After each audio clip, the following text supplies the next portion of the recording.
नमस्कार। मैं हूँ सुमन और आप देख रहे हैं मैथ मैजिक विद सुमन। चलिए आज गणित की एक ऐसी दुनिया में चलते हैं जहां जो नामुमकिन लगता है वो भी मुमकिन हो जाता है। तैयार हैं? तो शुरू करते हैं। अपनी इस यात्रा की शुरुआत एक ऐसे सवाल से करते हैं जो स्कूल में गणित पढ़ते समय हम सब ने सुना है।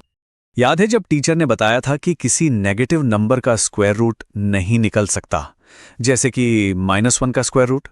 ये एक ऐसी सीमा थी जिसे हम पार नहीं कर सकते थे, या शायद कर सकते हैं। हाँ, बिल्कुल।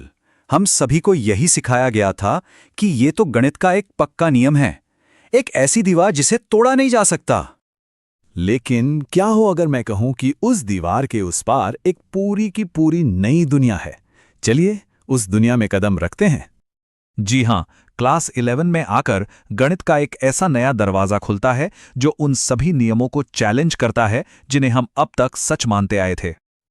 और ये एक ऐसी दुनिया है जहां असंभव संभव हो जाता है। तो सम्मिश्र संख्याओं यानी कॉम्प्लेक्स नंबर्स की दुनिया में आपका स्वागत है। तो आखिर ये रहस्यमयी कॉम्प्लेक्स नंबर्स हैं क्या? चलिए इन्हें थोड़ा तोड़कर आसान भाषा में समझते हैं। देखिए, एक कॉम्प्लेक्स नंबर के दो हिस्से होते हैं। एक होता है रियल पार्ट यानी वास्तविक भाग, जिसे हम सब जानते हैं और इस्तेमाल करते हैं, और दूसरा होता है इमेजिनरी पार्ट यानी काल्पनिक भाग। और जब ये दोनों मिलते हैं तो कुछ कमाल का बनता है। चलिए क्लासिक उदाहरण देखते हैं। 3 + 2i। यहां पर 3 हमारा रियल पार्ट है, एक बिल्कुल नॉर्मल नंबर, और 2i है इमेजिनरी पार्ट। अब ये i क्या है? यही तो असली हीरो है। i का मतलब है -1 का स्क्वायर रूट। हाँ, वही चीज जो अब तक असंभव लगती थी। और हाँ, इसके इमेजिनरी नाम से कंफ्यूज मत होना। इसका मतलब ये नहीं है कि ये नंबर मौजूद नहीं है। इसका मतलब सिर्फ ये है कि ये हमारी जानी पहचानी नंबर लाइन से परे एक नए डायमेंशन में मौजूद हैं। ठीक है, ये सब सुनने में तो बड़ा दिलचस्प है, लेकिन हम इन नंबर्स का इस्तेमाल करते कहाँ हैं? ये सिर्फ एक गणित की ट्रिक से तो कहीं ज्यादा होगा, है ना? बिल्कुल। इंजीनियरिंग में ये इलेक्ट्रिकल सर्किट और सिग्नल प्रोसेसिंग को समझने में मदद करते हैं। फिजिक्स में तो ये क्वांटम मैकेनिक्स की भाषा है। ये नंबर सिर्फ थियोरी नहीं है, ये असल दुनिया की मुश्किल समस्याओं को हल करने के लिए बहुत पावरफुल टूल्स हैं। और ये तो बस एक छोटी सी झलक है। असली गणितीय रोमांच तो अब शुरू होता है। जैसे जैसे हम इस चैप्टर में आगे बढ़ेंगे, हम आई के रहस्यों से पर्दा उठाएंगे, इन नंबर्स के साथ काम करना सीखेंगे और x² + 1 = 0 जैसी इक्वेशंस को भी हल कर पाएंगे जो पहले सॉल्व ही नहीं हो सकती थी। हमेशा याद रखिए, गणित की हर बड़ी खोज एक जमाने में एक असंभव आइडिया ही थी। तो इस नई यात्रा का आनंद लीजिए। नमस्कार। अच्छा, गणित में ना कुछ नियम ऐसे होते हैं जो हमें लगता है कि कभी टूट ही नहीं सकते। जैसे किसी भी नेगेटिव नंबर का स्क्वायर रूट नहीं निकल सकता, है ना? लेकिन क्या हो अगर मैं कहूं कि इसी एक नियम को तोड़ने से गणित की एक पूरी की पूरी नई दुनिया खुल जाती है। आज हम यही देखने वाले हैं कि कैसे एक काल्पनिक सी सोच ने गणित की एक बहुत ही असली पहेली को हमेशा के लिए सुलझा दिया। तो चलिए सीधे उस प्रॉब्लम पर चलते हैं जहां से ये सारी कहानी शुरू हुई। ये रही वो समीकरण, x² + 1 = 0। देखने में तो बहुत ही सीधा साधा लग रहा है ना? पर यकीन मानिए, गणित में एक बहुत बड़ी क्रांति की जड़ यही छोटा सा सवाल है। अब देखिए, अगर हम इसे थोड़ा सा रीअरेंज करें तो हमें क्या मिलता है? x² = -1। और बस यहीं पर असली पहेली शुरू होती है। जरा सोचिए, किसी भी नंबर को जब हम उसी से मल्टीप्लाई करते हैं तो जवाब हमेशा पॉजिटिव ही आता है, सही है ना? जैसे 2 × 2 भी 4 होता है और -2 × -2 भी +4 होता है। तो फिर ऐसा कौन सा नंबर है जिसका स्क्वायर -1 हो सकता है? मतलब हमारी जो जानी पहचानी रियल नंबर्स की दुनिया है उसमें तो इसका कोई जवाब है ही नहीं। और बस इसी एक सवाल से शुरू होती है गणित की एक अधूरी कहानी। देखिए, ये सिर्फ एक समीकरण को हल करने की बात नहीं थी, ये तो हमारी पूरी की पूरी नंबर सिस्टम की सीमाओं का सवाल था, हमारी समझ का सवाल था। अच्छा, स्कूल के दिन याद है? क्वाड्रेटिक इक्वेशन सॉल्व करते थे तो जब भी डिस्क्रिमिनेंट मतलब वो b² - 4ac नेगेटिव आता था तो हमें क्या सिखाया जाता था? कि नो रियल रूट्स, मतलब कोई वास्तविक हल नहीं है। यहां पर सबसे जरूरी शब्द है वास्तविक। इसका मतलब ये नहीं था कि हल है ही नहीं, इसका मतलब सिर्फ ये था कि हल हमारी जानी पहचानी सीधी सी नंबर लाइन पर मौजूद नहीं है, वो कहीं और है। अगर हम गणित के इतिहास को देखें तो ये कहानी बार बार दोहराई गई है। हम हमेशा अपनी संख्याओं की दुनिया को बड़ा बनाते आए हैं। पहले हमारे पास सिर्फ गिनती वाले नेचुरल नंबर्स थे, फिर जरूरत पड़ी तो हमने जीरो को जोड़ा और होल नंबर्स बन गए। फिर नेगेटिव नंबर्स आए तो इंटीजर्स बन गए, फिर फ्रैक्शंस आए, फिर √2 और पाई जैसे अजीबो गरीब इर्रेशनल नंबर्स भी आ गए। मतलब हर बार जब भी कोई नई प्रॉब्लम सामने आई, हमने उससे सुलझाने के लिए एक नई तरह की संख्या बना ली। तो सवाल यह था कि x² = -1 को हल करने के लिए अगला कदम क्या होने वाला था। और वो अगला कदम वो हमें ले गया आई की एक जादुई, एक बिल्कुल ही नई दुनिया में। तो मैथमेटिशियंस ने एक बहुत ही हिम्मत वाला लेकिन जेन्युइनली बहुत सिंपल सा कदम उठाया। उन्होंने कहा, ठीक है, अगर ये नंबर रियल वर्ल्ड में नहीं है तो चलो इसकी कल्पना कर लेते हैं। और उन्होंने एक नई संख्या की कल्पना की जिसे नाम दिया आयोटा, या जिसे हम सब आई के नाम से जानते हैं। तो ये आई है क्या? ये कुछ नहीं, बस √-1 है। बस इतना सा आइडिया।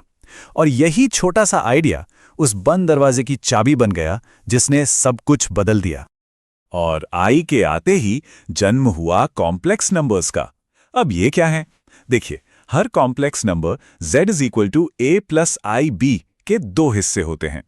एक है a, जो कि इसका रियल पार्ट है, ये हमारी वही पुरानी जानी पहचानी नंबर लाइन पर रहता है। और दूसरा हिस्सा है b, जो इसका इमेजिनरी पार्ट है। ये एक बिल्कुल नए काल्पनिक डायमेंशन में रहता है। सोचिए, गणित को अचानक से एक दूसरी डायमेंशन मिल गई थी। अब वो सिर्फ एक लाइन नहीं, एक पूरा प्लेन बन गया था। और सबसे अच्छी बात क्या है? इन नए नंबर्स के साथ काम करना भी सरप्राइजिंगली बहुत आसान है। जैसे मान लीजिए हमें दो कॉम्प्लेक्स नंबर्स को जोड़ना है, तो क्या करना है? बस रियल पार्ट्स को रियल पार्ट्स के साथ जोड़ दो और इमेजिनरी पार्ट्स को इमेजिनरी पार्ट्स के साथ। बिल्कुल वैसे ही जैसे हम सेब को सेब में जोड़ते हैं और संतरे को संतरे में। इससे ज्यादा सिंपल क्या ही होगा। ठीक है, तो अब हमारे पास ये नए 2 पार्ट वाले नंबर्स तो आ गए, पर अब सवाल ये उठता है कि इन्हें रखें कहाँ? हमारी पुरानी वाली जो सीधी सी एक नंबर लाइन थी, उस पर तो इनके लिए कोई जगह ही नहीं है। हमें एक बिल्कुल नए नक्शे की जरूरत थी, एक नए मैप की। और यही एंट्री होती है आर्गन प्लेन की। इससे इन नए नंबर्स का नया घर समझिए। सोचिए, एक 2D मैप है, इसमें जो लेटी हुई लाइन है हॉरिजॉन्टल एक्सिस, वो तो हमारी पुरानी वाली रियल नंबर लाइन ही है, लेकिन जो खड़ी वाली लाइन है वर्टिकल एक्सिस, वो इन नए इमेजिनरी नंबर्स का घर है। मतलब अब नंबर्स के पास सिर्फ आगे पीछे जाने की जगह नहीं, अब वो ऊपर नीचे भी जा सकते हैं। उन्हें एक पूरी नई डायमेंशन मिल गई। और इस नए मैप पर किसी भी कॉम्प्लेक्स नंबर को प्लॉट करना बच्चों का खेल है। मान लीजिए हमें 3 + 4i को दिखाना है, तो इसका मतलब बस इतना है कि हमें 3,4 वाले पॉइंट पर एक निशान लगाना है।